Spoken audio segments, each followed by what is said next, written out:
Comment est-ce qu'il faut te parler? Comment est-ce qu'il faut que l'on te parle? Est-ce qu'il faut être sincère avec toi? Est-ce qu'il faut te dire les choses en face? Est-ce qu'il faut être correct? Est-ce qu'il faut avoir un langage familier, un langage soutenu? Est-ce qu'il faut être vulgaire avec toi? Est-ce qu'on peut te parler n'importe comment, te dire toutes sortes de choses sans que cela ne te fasse quoi que ce soit? Est-ce qu'on peut te parler un peu comme on veut?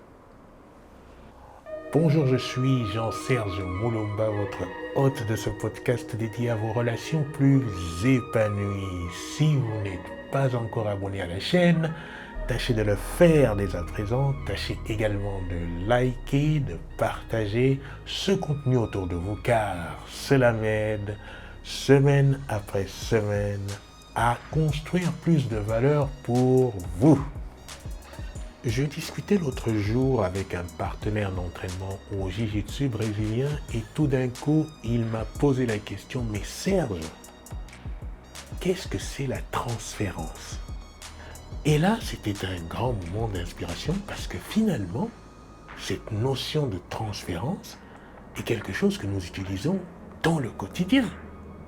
Combien de fois tu t'es retrouvé à rencontrer quelqu'un, je ne sais pas moi, dans la rue, dans un magasin, ou encore à ton bureau, ou au supermarché, à l'école, et à penser que cette personne t'était familière, qu'elle te rappelait, je ne sais pas, un ami, ou un cousin, ou encore ton patron, ou ton employé, ou alors ta secrétaire, ou même un commerçant que tu connais, ou un agent administratif que tu as rencontré, ton grand-père, ta grand-tante, quelqu'un qui était sympathique, charmant, etc.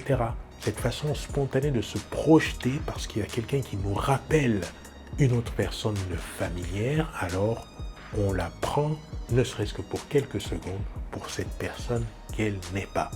Du coup, cela me fait penser aussi à la notion du langage, le langage que l'on a dans le quotidien, c'est-à-dire quand on discute, quand on demande des choses, quand on ordonne des choses, quand on essaye de se renseigner sur quelques sujets, quand on essaye de s'informer et qu'on a un échange avec quelqu'un, quand tu as des échanges avec des gens autour de toi, que ce soit en famille, que ce soit à l'école, que ce soit dans ton environnement de travail, que ce soit dans une activité de loisirs ou de sport, etc., ou même que ce soit un groupe de musique par exemple, quelle est pour toi la meilleure façon de t'interroger, de t'approcher, de te demander des choses, de t'aborder? Quels sont pour toi les canaux les plus parlants? Quel est le code verbal qui te parle le plus? Parce qu'évidemment, il y a toutes choses. On a tous fait l'expérience de codes verbaux qui nous parlent ou qui ne nous parlent pas. Par exemple, quand tu es dans la rue et que tout d'un coup tu vois une bande de jeunes qui parlent texto. Alors, je ne vais pas porter les jugements à ça. C'est la mode, hein. Les modes viennent et passent. Mais aujourd'hui, il y a une façon de s'exprimer qui est assez spéciale, avec beaucoup de ruptures syntaxiques, avec peu de vocabulaire, forcément très répétitif et très accidenté, pas trop de tournures de style, pas trop d'égards, même parfois pas trop de politesse. Et par rapport à cela, on se positionne. Alors tu te positionnes comme étant adhérent à ce type de langage ou pas. Et c'est la même chose que ce soit à l'écrit ou à l'oral d'ailleurs.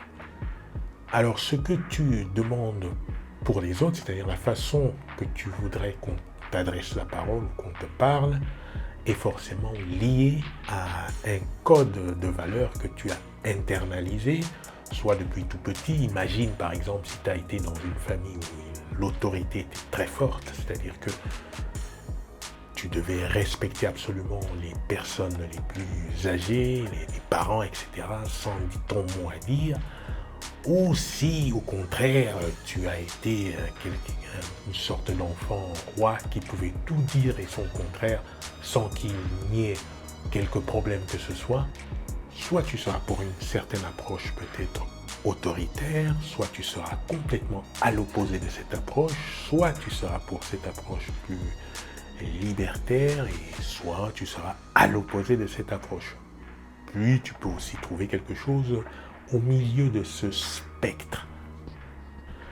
Un élément qui va quand même fonder la base sur laquelle les personnes vont t'adresser la parole est celui même de ce que tu auras toi-même une façon de t'exprimer, une façon de t'adresser aux gens sur lesquels les gens vont se calquer. Je sais par exemple que j'ai l'habitude, moi,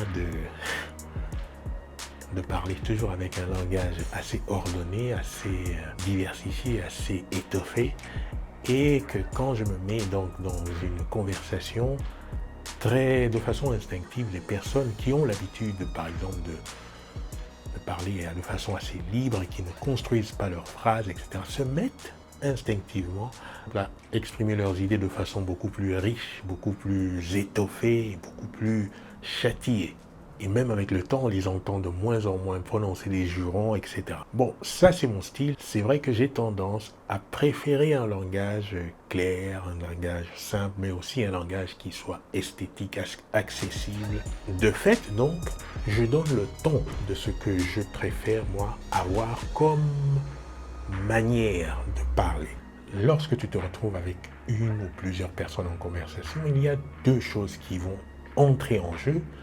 Ça va être d'un côté une tension qui va être générée par rapport à ces contrastes qui peuvent être manifestes.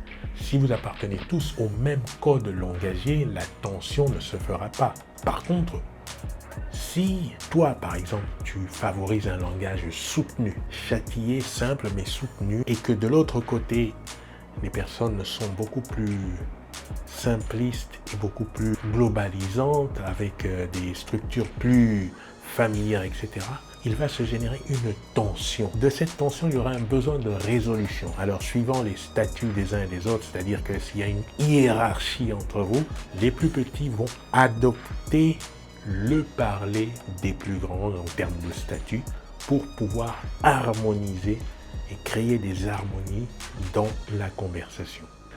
Il y aura un premier point donc de tension qui va être généré par rapport à la différence de langage de ta part et de la part de ton interlocuteur ou de tes interlocuteurs, et cela va emmener au deuxième point qui est le besoin de synchronisation, à savoir que les êtres humains résolvent les tensions en se synchronisant au mieux.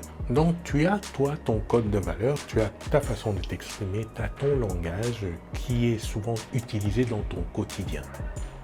Et ce, dans les différents contextes qui te concernent. Et par rapport à ça, tu génères une certaine fréquence langagière qui peut soit attirer, soit repousser certaines personnes. Du fait de cette tension qui est générée spontanément quand tu t'exprimes avec quelqu'un. Si vous êtes dans le même code langagier, il n'y a pas de problème à avoir parce que tout est résolu. Mais dès qu'il y a une différence dans le code langagier, alors se génère cette tension avec le besoin immédiat de synchronisation. En te mettant parfaitement à l'aise avec ça, tu peux comprendre en fait les enjeux à chaque fois que tu es exposé à donner ton opinion, à t'exprimer dans des environnements différents. Une des façons de gérer, par exemple, ces besoins tensionnels et de synchronisation est de pouvoir jouer avec les silences. Par exemple, dans un endroit où les codes langagiers sont tellement bas et qu'ils ne correspondent pas à ta fréquence personnelle, eh bien, devenir observateur, écouter, étudier, analyser les choses, essayer de prendre les informations les plus importantes et s'abstenir de rentrer dans la conversation outre mesure parce que le code langagier ne convient pas.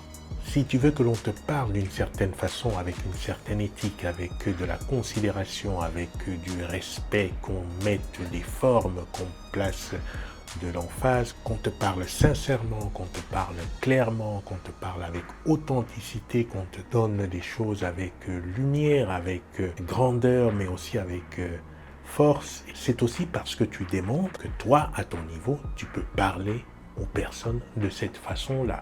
Cela offre aux personnes autour de toi la magnitude de ce que tu acceptes et de ce que tu n'acceptes pas.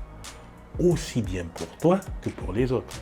Si tu es quelqu'un qui passe son temps à invectiver les autres, à insulter ou à railler, à se moquer, à faire des blagues, etc., et que par le même temps, tu exiges des autres de te parler avec respect, avec déférence, avec précision, avec considération et même soutien, dans un langage soutenu, forcément, il y a quelque chose qui réside parce que tu demandes à des personnes de s'exprimer, d'avoir une certaine hauteur de langage en ta direction, et toi, dans le même temps, tu vas carrément dans le sens contraire. Il y a une friction, il y a quelque chose qui ne va pas. Et ça ne peut pas générer les résultats que tu souhaites. Dans un certain sens, tu ne peux pas d'un côté favoriser, soutenir la médisance, tu ne peux pas interpeller les gens de façon outrancière, de insulter, apostropher, essayer de ridiculiser, ne prendre aucune forme par rapport aux gens, et de l'autre côté, exiger du respect, de la considération, de l'attention, des formes, etc., même s'il fallait te parler de façon sincère, de façon claire et de façon authentique. Ça n'est pas cohérent. Il y a des personnes qui favorisent de façon conséquente le langage bas, avec vulgarité, etc., et qui ne savent pas se comporter ou ne savent pas s'exprimer autrement que de cette façon-là. Soit, charge est à toi de savoir ce qui te convient. Cela ne veut pas dire que tu sois quelqu'un de complètement rigide qui ne se laisse jamais porter par d'autres occasions langagières et qui n'explore pas, en tout cas d'une certaine façon, d'autres horizons. Non, cela veut dire simplement que tu saches exactement quelle est ta posture, où est-ce que tu préfères évoluer le plus sereinement, et de cette façon-là, qu'est-ce que tu attends des autres en retour par rapport à leur langage vis-à-vis de toi. Alors, maintenant que je t'ai dit tout ça, je te pose la question. Comment est-ce que tu souhaites que l'on te parle? Je te dis à la prochaine vidéo.